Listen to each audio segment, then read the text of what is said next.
The Virginia Cable Telecommunications Association and your local cable provider presents Cable Reports.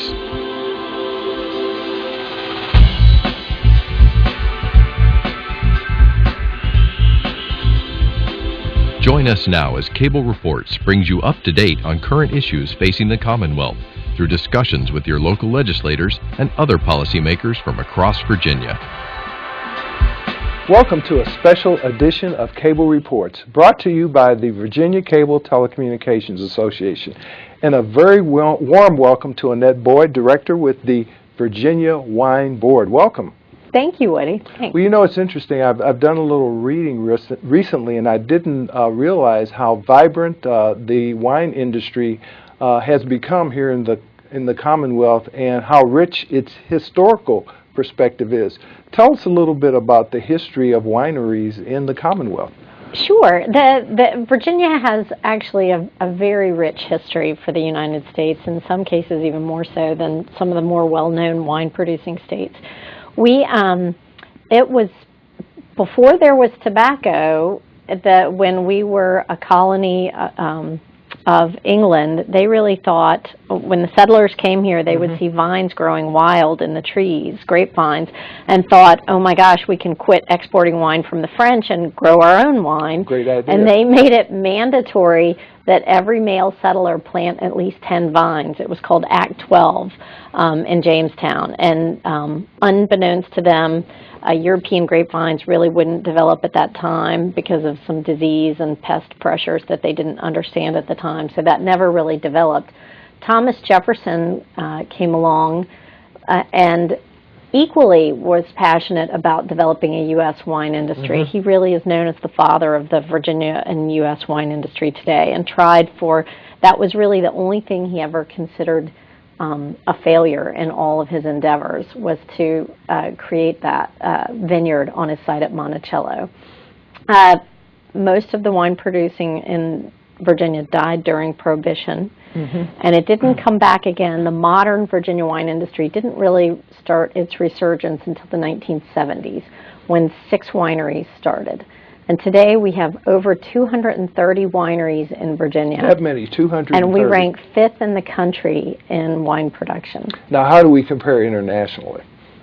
We are still very, very tiny. I mean, there's California is just the big, they're just the 500-pound gorilla. You've got New York, Oregon, and Washington. When you look at how much wine is being produced by Italy, Spain, Australia, Chile, Argentina, we are still very much a niche product, but we're getting a lot of national and international recognition for the quality of wines that we're producing. So even though our quantity is very small, we're getting a lot of international recognition for the quality. It's kind of interesting you mentioned Prohibition and its impact on winemaking. Understand that at least some distilleries, maybe not in the Commonwealth, were able to survive because of the sacramental use of wine through a lot of religious institutions. It's true. That was a lot of California wineries. They produced sacramental wine, and there were some wineries, although, Virginia being the Bible Belt, I think most of the vineyards, I forgot how many acres there were before Prohibition, but all but like 30. There were less than 30 after Prohibition. So most of the industry really pretty much died during Prohibition in Virginia. Great. Well, tell us a little bit about the work of the Virginia Wine Board and what you do. Sure. The Virginia Wine Board is a governor-appointed board. The excise taxes that Virginia wineries pay to the state come back to them through the efforts of the Virginia Wine Board. Through the Code of Virginia, the budget that the Wine Board receives, 1/3 of it is to be used for research and education. 2/3 of it is to be used for marketing. So our office really manages the marketing efforts of the Virginia wine industry on behalf of the Virginia Wine Board. So there's no relationship with alcohol beverage control, for example? No, No, we're not affiliated with them. We are, all wineries are licensed by Virginia ABC, and the Virginia ABC collects those excise taxes on behalf of the wine industry, and they report all those sales and taxes on behalf of the state of Virginia. So we work closely with them, but there's no direct affiliation. So what kind of marketing efforts do you do on behalf of the industry? Well, we manage virginiawine.org, which is a great source of information for the Virginia wine industry. We publish the annual winery guides, which is a map of Virginia that shows all the wineries in the state.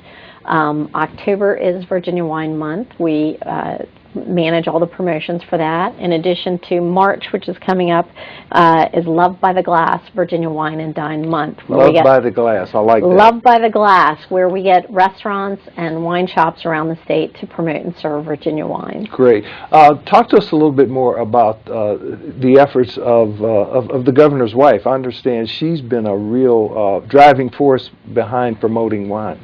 Mrs. McDonald has been a tireless promoter of Virginia wines, and as part of her flight effort, First Lady's Initiative team effort, promoting wine, film, and tourism, I believe were one of 4 of the efforts that she took on as First Lady. And she has been tireless in getting restaurants and wine shops around the state and really around the country and around the world to promote and serve Virginia wines. She has receptions whenever the governor goes on trade missions to get people in New York, San Francisco, London, India, Seoul, Tokyo. I know I'm missing some, but pretty much all over the place they're promoting Virginia wines. It's really been a huge boost of visibility for our very tiny wine industry. So how many wineries? I think we were talking earlier, you told me there were over 230 wineries in the state now, and when you first started in this industry, you were able to name all of them. It's true. It's true. When I first started working with the Virginia wine industry, I used to know every winery and the owners of every winery by name, and we've had 30 new ones pop up just this year alone. 30. Wow. And in 2007, I think we had 119 wineries, and now we have 230. So the rate of growth is they're popping up so fast that it's just hard to know them all the way we used to. So what are we talking about in terms of people that are employed by the wine industry throughout the state? It's about 3,700 people are either employed by wineries or have jobs. The economic impact of the Virginia wine industry is about over 3,700 jobs for the Commonwealth. And how many separate vineyards? Are there 230 separate vineyards, or are there fewer vineyards than there are other establishments?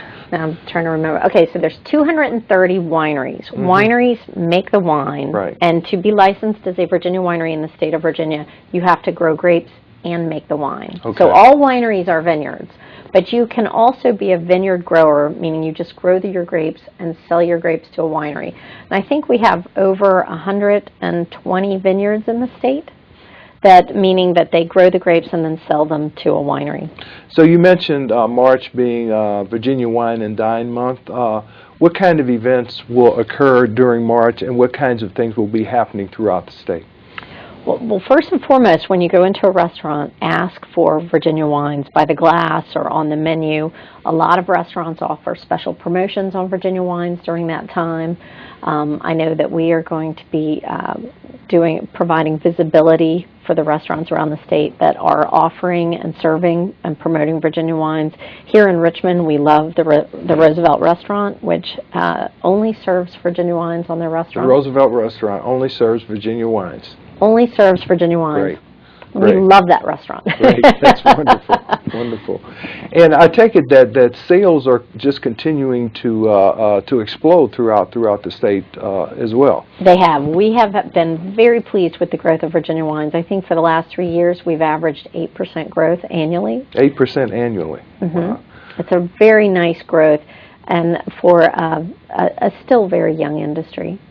So why is visiting Virginia wines so popular?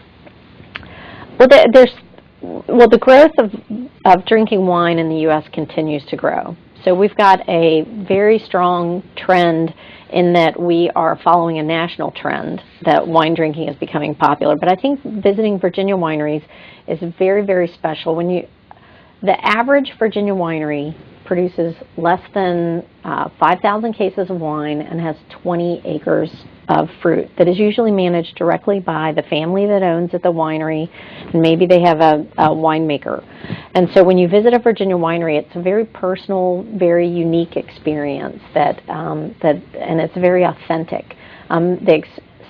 Virginia is just stunningly beautiful. The bucolic Blue Ridge Mountains, the pastoral, landscape. You not only are passing vineyards when you're driving between the wineries, but you're passing, farms with cows and horses and beautiful homes, and it's just beautiful, and it's green. A lot of times when you go to wineries on the West Coast, a lot of times trucks in water, so when you get outside the vineyard, it's kind of desert-like. Not so in Virginia. We don't have to truck in water here, and it's just beautiful to visit. So these are real mom and pop operations. These are small businesses throughout the state. These are absolutely small businesses, and most of them are in rural areas. So they're bringing jobs to rural communities. The average California winery produces about 250,000 cases of wine. The average Virginia winery produces between 2,500 and 5,000. 2,500 and 5,000. So they are really small by national and international standards. So what does one need to do to get into this type of business? Besides have some capital to invest. Well, you need a lot of capital because it's not cheap to get in the wine business. And you have to have a lot of passion because farming is always a hard business. So you have to have a lot of passion for what you're doing, a lot of patience, and a lot of capital. And generally speaking, how many employees are with an individual winery? That varies widely, depending on how much hands-on work the owners. I know people who have a 20-acre vineyard, and he and his wife do most of the work themselves on the vineyard. Mm-hmm. I know people that have a winery, and they might have a vineyard manager and a winemaker on staff and a couple of people to help out in the tasting room. But other than that, it's the family themselves running the operation. And, of course, I remember seeing pictures from Italy where people would harvest the grapes and actually step on them to make wine. I assume that no longer occurs. No. The Lucille Ball, stomping the grapes, which is just so iconic. You can do that for PR, but they have big commercial presses that press the fruit now. It's much better for the fruit. So what kind of equipment does one have to create a good wine? Well, you usually have, it's called a bladder press to press the juice. You've got the containers to capture the juice. And then you have tanks where you ferment the fruit. You add yeast to take the sugars from the grape juice and turn it into wine. And from there you can either age it in the tanks or in the barrels.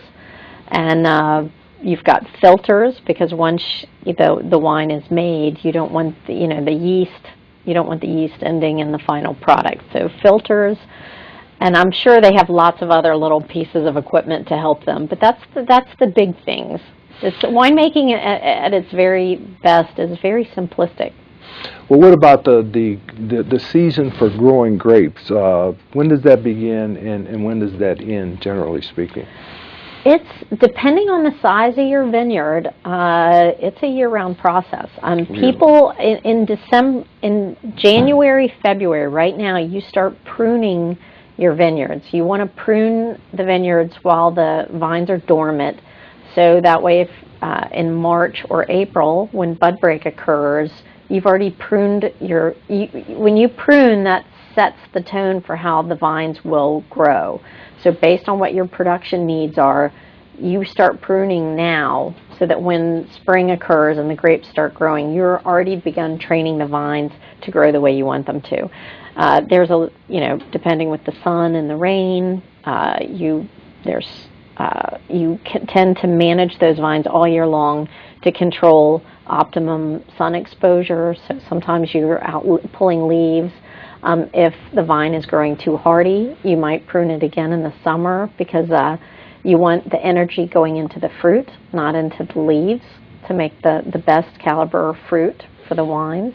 And then, of course, harvest is always October through, it starts in August and goes through October.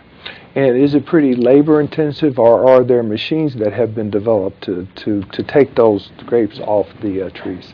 There's both. The larger wineries, I think there's 2 wineries in the state that have mechanical harvesters. And you have to have a lot of fruit, I think, to make that, like 100 acres or more to make that economical.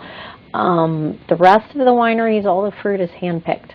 Wow. And there are various regions of wineries throughout the state, are there not?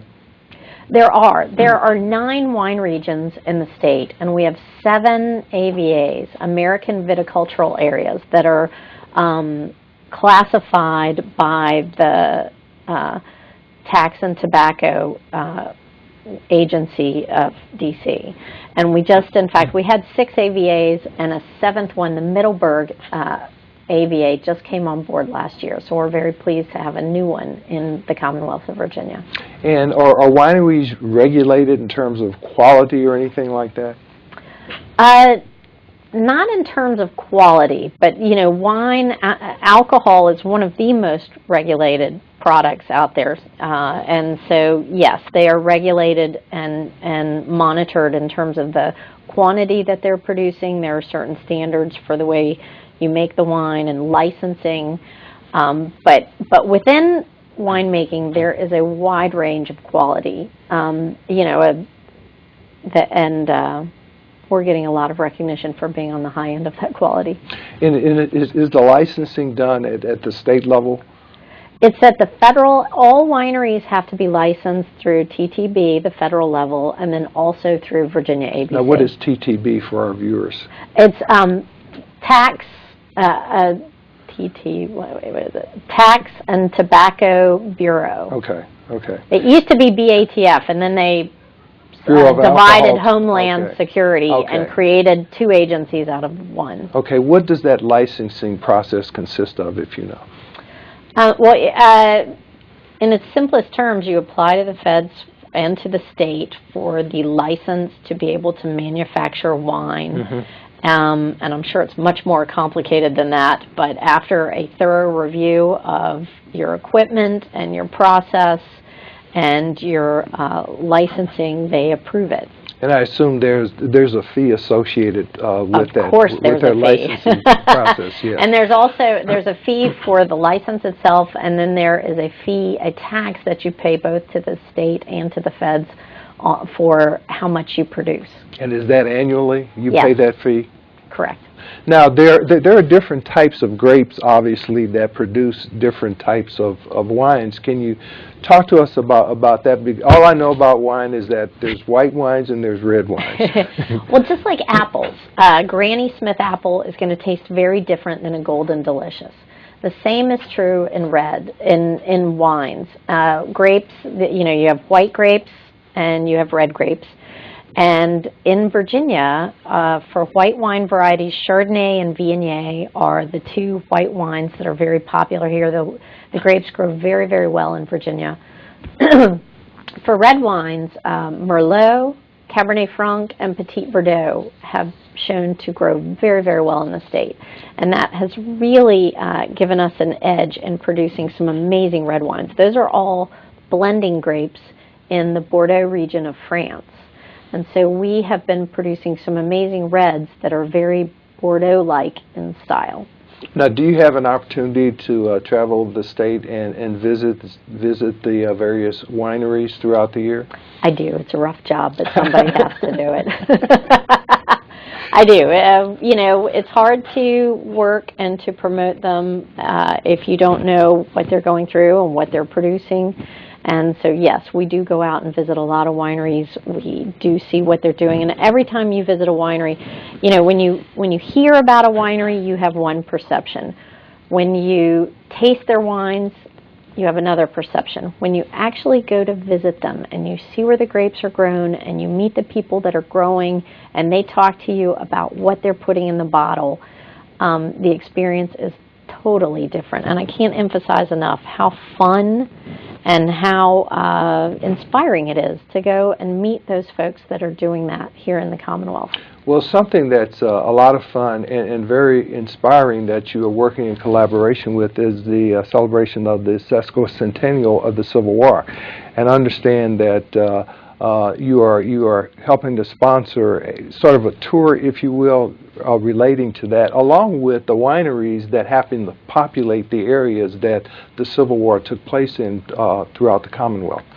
It's true. You know, the Virginia was ground zero for the Civil War. I forgot of the 1,400 skirmishes. You may know the statistics better than I.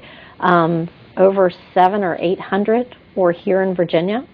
I think the next even closest state in terms of the number of skirmishes was Tennessee, and they're half the amount of what was here in Virginia.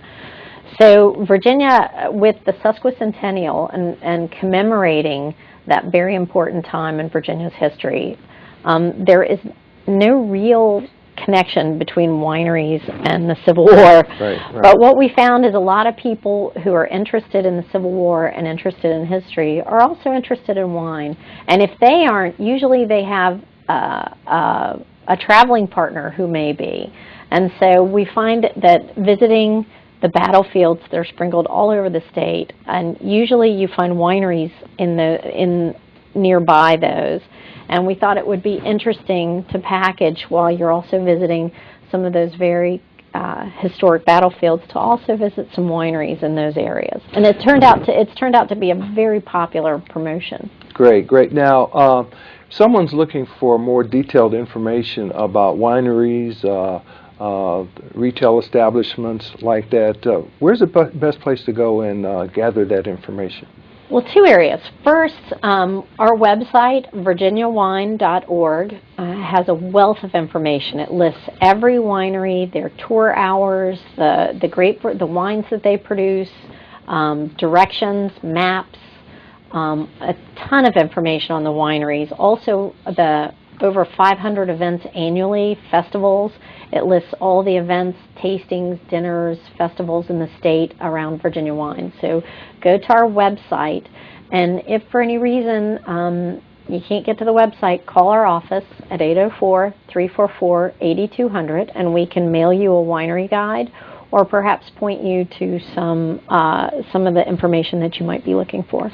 Now, you mentioned the governor's efforts and the First Lady's efforts earlier, and of course the governor has touted agriculture. I think we export a lot of soybeans, for example, to China, but I was pleased to learn that we're starting to export wine there as well. We are, both to the UK and to China. We have started, I think, 2-3 containers of Virginia wines went to China last year. Many have gone to the UK, and those are growing area. First of all, they're just, the UK is the largest wine consuming market internationally, and China is just so new and so growing that it's an interesting new market for us as well. Now, we're also exporting wine to neighboring states and states in the Midwest as well. Talk to us about some of that activity and how it has expanded. Sure. Virginia wines, the Virginia Wine Board has really felt that with wine sales really have grown at a nice rate in the Virginia over the last 5 years.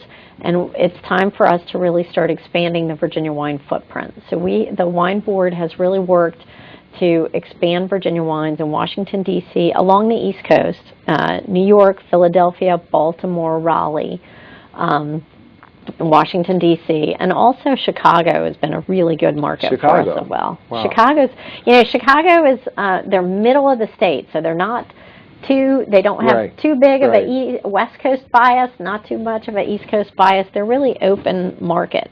And we've found a lot of interest in Virginia wines there. And there's also a Virginia Wine Promotion Fund that the governor has encouraged the use of. What are those funds used for? I assume more marketing? Yeah, the promotion fund is the excise taxes that Virginia wineries pay to the state. So 1/3 of those funds the wine board uses for research and education, and then 2/3 of that promotion fund go to the marketing efforts of the Virginia wine industry. And I understand there's also a reimbursable tax credit program to encourage people to get into wine growing. There is. That is in its second year, and that's as Virginia wines have really grown in sales. We're finding that it's a lot of expense to start and plant vineyards, and that tax credit is really to help stimulate more investment in the Virginia wine industry. It's very capital involved, and it's a long time to see a return. It takes, I think, between $15,000 and $20,000 an acre to establish a vineyard, and you have to manage that vineyard for 3 years before you can ever use the fruit in winemaking. So it's very capital intensive, long-term investment, and those tax credits, I think, are available to help stimulate that investment. $15,000 to $20,000 an acre. Correct. That is expensive. Now, annual sales, I think you mentioned, are now approaching, what, $750 million a year, something like that? Yeah, I don't have my calculator in front of me, but yeah. I can't gauge on it, but it's a lot, and it's growing by a very nice clip.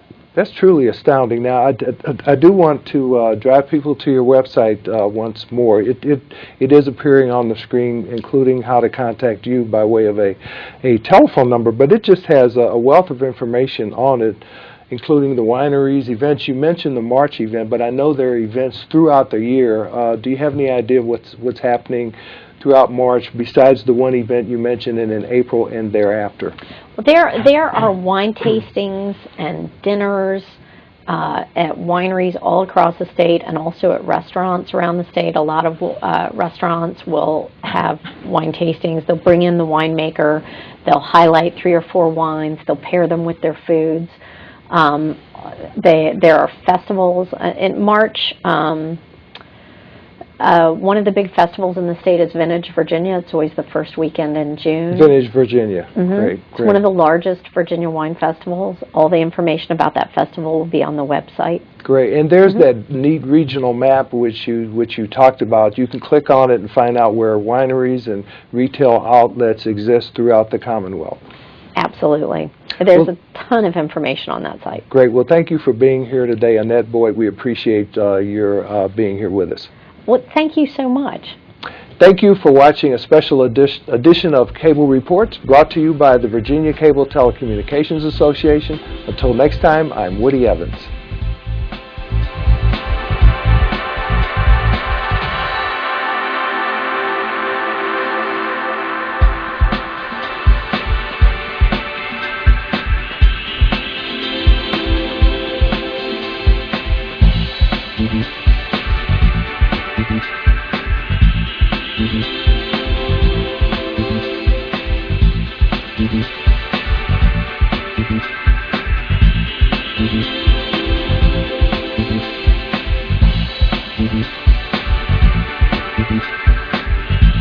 Mm-hmm.